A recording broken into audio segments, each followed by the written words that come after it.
یہ جو سارا واقعہ ہوا ہے اس میں ابھی تک تفتیش کہاں تک پہنچی ہے؟ کوئی مقدمہ درج ہوا ہے؟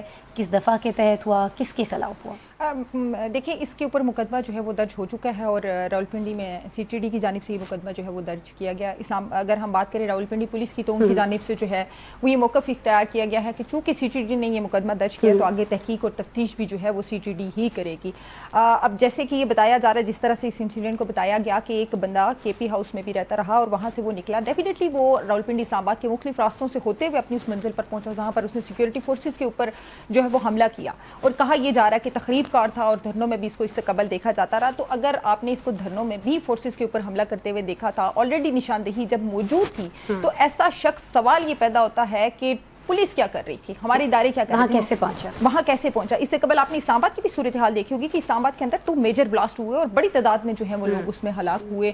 اور دندناتے ہوئے ایک جب یہ امام بارگاہ والا جو ایشو تھا وہاں پر سب کے سامنے، تو وہ سیکورٹی لوپ ہولز جو ہیں وہ آپ کے سامنے تھے کہ وہاں پر جو ہے وہ اسلام آباد پولیس موجود نہیں تھی. پھر وہ وہاں سے گھومتے ہوئے پیدل جا کر اس نے پہلے گارڈ کو مارا اور پھر اندر جا کر امام بارگاہ کے اندر اس نے خود کو بلاسٹ کیا اور اتنے لوگ جو ہیں وہاں امام بارگاہ کے اندر ہمارے جو ہے شہید ہوئے. اب سوال یہ پیدا ہوتا ہے کہ ہمیشہ ہماری یہی روٹین رہی ہے، چاہے کسی بھی انسیڈنٹ کو آپ اٹھا کر دیکھیں. معاملہ یہاں پر یہ نہیں ہے یہ پی ٹی آئی کا کارکن ہے، یہ نون لیگ کا ہے، یا پیپلز پارٹی کا کارکن ہے. اگر کوئی تخریب کار ہے اور وہ شہر میں اس طرح سے دندناتے ہوئے پھر رہا ہے اور وہ اپنی منزل پر پہنچ جاتا ہے، جو اس کا ہدف ہوتا ہے وہاں وہ پہنچ جاتا ہے، اٹیک بھی کر لیتا ہے. اس کے بعد اچانک سے آپ کو یاد آتی ہے، پھر آپ اس کی ہسٹری بھی نکال لیتے ہیں، پھر آپ اس کے تعلقات بھی نکال لیتے ہیں، پھر پرانی فوٹیجز بھی سامنے آ جاتی ہیں، پھر آپ کو یہ بھی پتہ چل جاتا ہے کہ اس سے قبل بھی یہ اس طرح کے جو ہے وہ انسیڈنٹ کر چکا ہے، اس طرح کی حرکات کر چکا ہے، اس طرح سے فورسز کے اوپر حملہ کر چکا ہے. اور نمایاں شخصیت، ایسا بھی نہیں ہے نا خود یہ آپ بالکل صحیح فرما رہی ہیں کہ ایک بہت بڑا سوالیہ نشان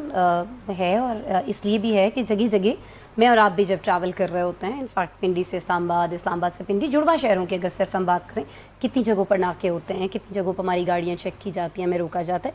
تو یہ بالکل آپ کہہ رہی ہیں کہ یہ ایک امر قابل غور ہے کہ یہ شخص وہاں کیسے پہنچ گیا. اور موجودہ صورتحال اگر آپ دیکھیں گی تو اسلام آباد کے اندر آپ کو پنجاب پولیس کے اہلکار مختلف بالکل تعینات ملیں گے. اسلام آباد پولیس کشمیر میں، پنجاب پولیس اسلام آباد میں، اور دونوں شہروں کی صورتحال آپ کے سامنے ہے. اسلام آباد میں دن بدن جو ہے وہ کرائم بڑھتے جا رہے ہیں. آئے روز ابھی ہم 2 دن قبل کی جو پہلے ہم کراچی میں سنتے بالکل 2 دن قبل ایک جو ہے وہ چارٹرڈ اکاؤنٹنسی کا ایک طالب علم تھا، پارک کے دوران جو ہے وہ اس کو اسنیچنگ کے دوران جو ہے وہ فائر مار کے ہلاک کر دیا گیا. لیکن آپ دیکھیں اس پر کوئی ایکشن نہیں دیکھا ہوگا جب تک کوئی ہائی پروفائل کیس نہیں ہوتا. اس میں ابھی تک کیا پتہ کر پائی ہے پولیس؟ موبائل ملا ہے، چیزیں ملی ہیں، دیگر سامان ملا ہے، کس سے شخص رابطے میں تھا، کچھ پتہ چل پایا؟ اور یہ جو پی ٹی آئی کا کہنا ہے کہ یہ ذہنی توازن اس کا ٹھیک نہیں تھا، تو کیا پولیس ملزم کے کسی میڈیکل ریکارڈ کو حاصل کرنے میں کامیاب ہو پائی ہے؟ کوئی اس کی فیملی سے پتہ چلا ہو؟ آپ کے پاس کیا ابھی تک؟ فیلحال تو جو ہے وہ پولیس کوئی میڈیکل کا ریکارڈ جو ہے وہ پولیس کے پاس جو ہے وہ ابھی تک نہیں پہنچا. ہاں ذرائع کے مطابق یہ ضرور کہا جا رہا ہے کہ یہ مسلسل اپنی جس سیاسی جماعت سے اس کا تعلق بتایا جا رہا ہے پی ٹی آئی کے ساتھ تھا، تو وہاں اپنی سیاسی جماعت کے جو ان کے باقی کارکن ہیں، جو لیڈرز ہیں، یہ کہا جا رہا ہے کہ ان کے ساتھ یہ مسلسل رابطے میں موجود تھا.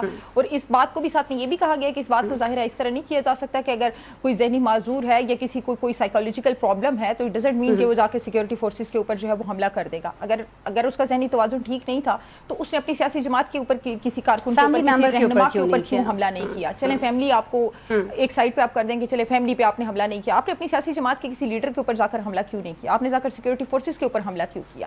باقاعدہ طور پر یقینی طور پر یہ ایک پلاننگ کے تحت جو ہے وہ یہ سارا میٹر ہوا ہوگا. کوئی اس کو کسی نے گائیڈ کیا ہوگا، کوئی پراپر ایک ہدف دیا گیا اور اس ہدف پر پہنچ کر جب اس نے کچھ اور گرفتاریاں ہوئی ہیں ابھی تک تاحال جو ہیں وہ اور گرفتاریاں نہیں ہوئی. البتہ سی ٹی ڈی جو ہے وہ اس معاملے کو ڈائریکٹ دیکھ رہی ہے اور مقدمہ جو ہے وہ کہا جا رہا ہے کہ درج کیا جا چکا ہے، لیکن تاحال جو ہے وہ ایف آئی آر بند رکھی گئی ہے، یعنی کہ ایف آئی آر ابھی اوپن نہیں کی گئی کہ اس کو پبلکلی جو ہے وہ سب کو دکھایا جائے. لیکن ایف آئی آر جو ہے وہ درج ہوگی ہے، یقینی طور پر اس میں 780A کی دفعات جو ہیں وہ شامل ہوں گی، دیگر دفعات بھی اس کے اندر. لیکن پی ٹی آئی یہ کہہ رہی ہے کہ اس پہ جوڈیشل تحقیقات ہونی چاہیے، تو کوئی ایسا آرڈر پاس ہوا ہے؟ ہو سکتا ہے بارے میں بتائیے. دیکھیے جو پی ٹی آئی کے کنسرنز ہیں، پی ٹی آئی اپنی جگہ شاید ٹھیک ہے اور یقینی طور پر پی ٹی آئی جو ہے وہ اس طرف جائے گی بھی کہ اس کی جو ہے وہ جوڈیشل انکوائری ہونی چاہیے. لیکن آپ پاکستان کے عدالتی نظام سے بھی بخوبی واقف ہیں کہ اگر ہم بھٹو صاحب کا بھی دیکھیں تو کئی